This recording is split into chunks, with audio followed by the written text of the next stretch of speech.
Right, here we are testing this Shimbol M5, as you can see right here, with this TP Mini. Now this thing has been flashed about on the internet. There's so many basically adverts about this in the guise of YouTube reviews that, you know, I thought if I'm going to look at this thing, I need to look at one of the newer monitors too, because we've enjoyed them in the past. So yeah, why not? So here we are testing it out. There's a couple of walls between this and this, well, this and this. So how is it faring? Is it stable enough? I'm sorry about the wind, it suddenly picked up like crazy. So yeah, there's a couple of walls between us.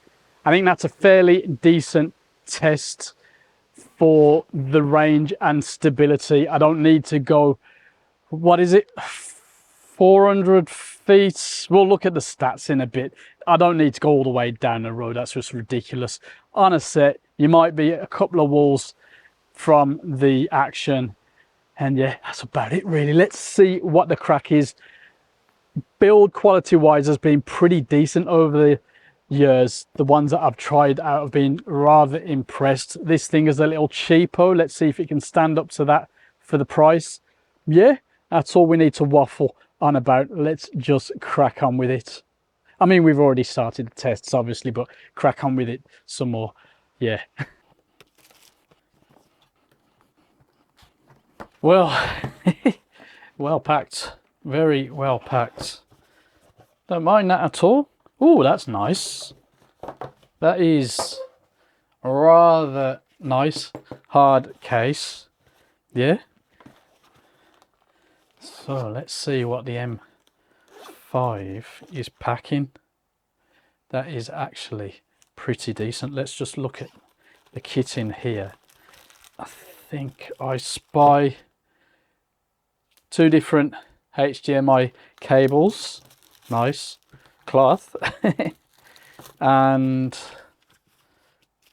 manual bits, screen protector. See something shining in here, and it is a little tool.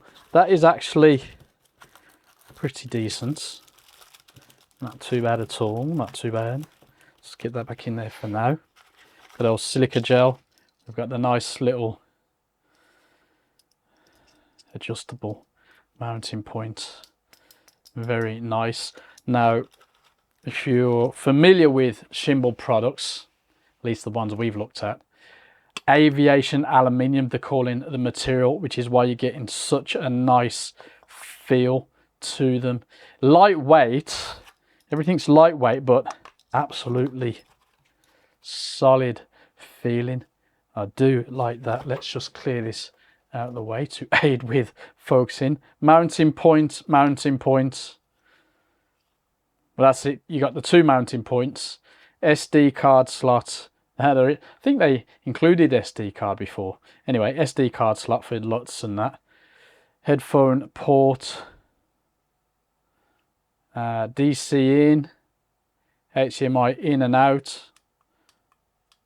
Buttons click nicely.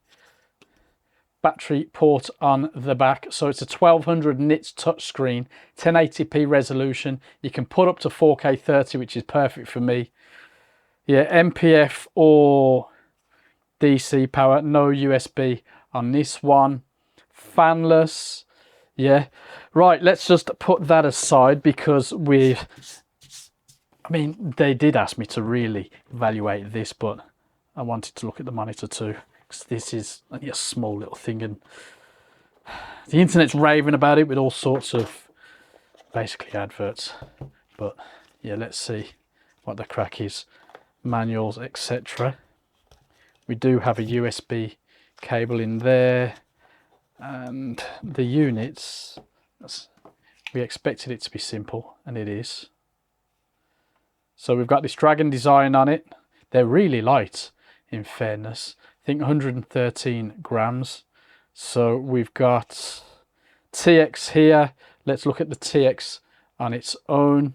Little screen there. Couple of buttons on off. Mounting point. In out. USB power, which is key for me. I know some of the gear hasn't got it now, but I do really appreciate it. Sony batteries. Eject is good. I mean, it is lightweight. I think I saw somewhere that this can come off. I'm not going to take it off, but I think that might be a decal sticker. Yeah. There is only one TX point there.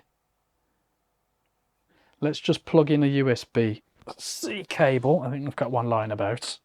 Right, so USB in there, on off. So that basically gives you, I guess these are just power symbols, really. Yeah.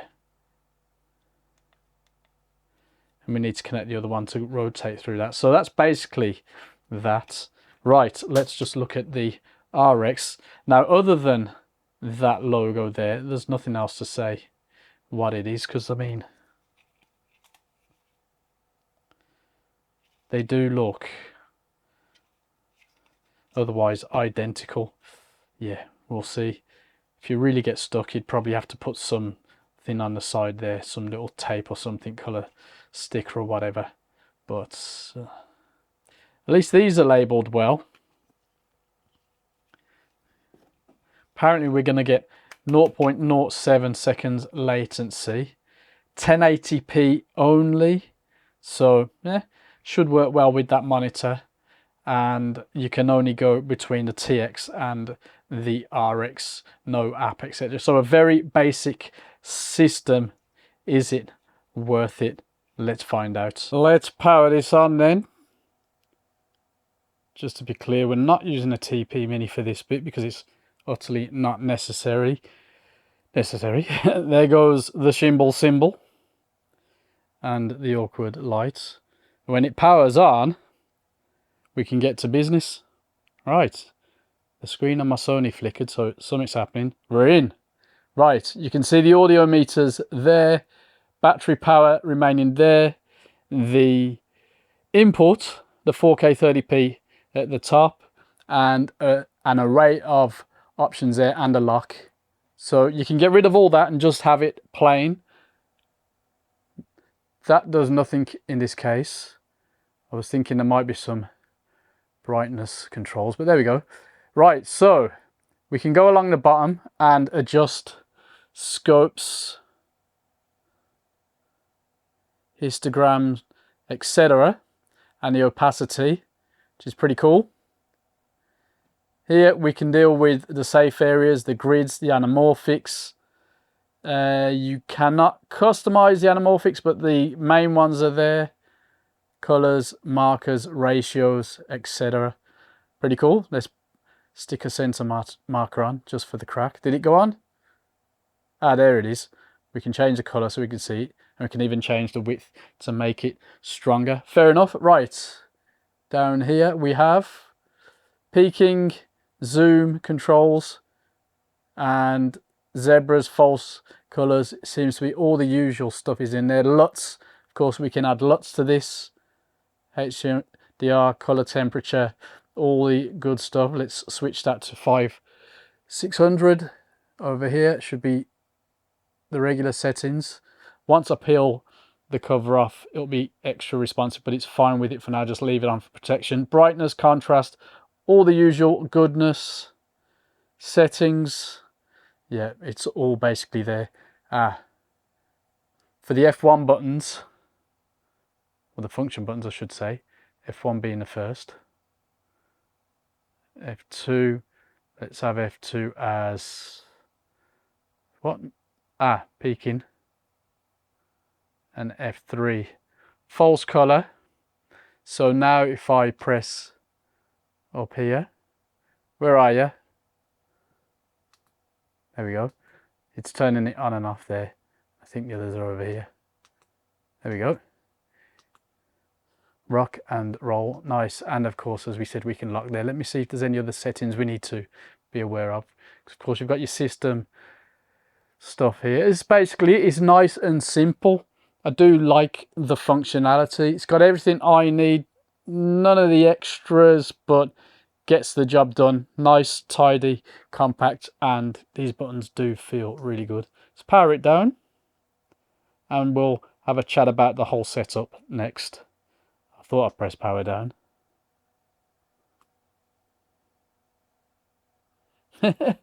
Right, there's a trick to it. Press it just once quickly.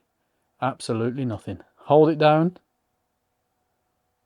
That's how you do it. There we go then, a fairly well featured monitor that I'd say has probably the best build quality feel at this price point, and actually probably better than anything I've tried from Atomos and the like. As you saw, the operating system is okay too. I can't find the flip features at the moment, but there you go, the rest is pretty good. Not as good as the more expensive Atomos Shinobi in this case though.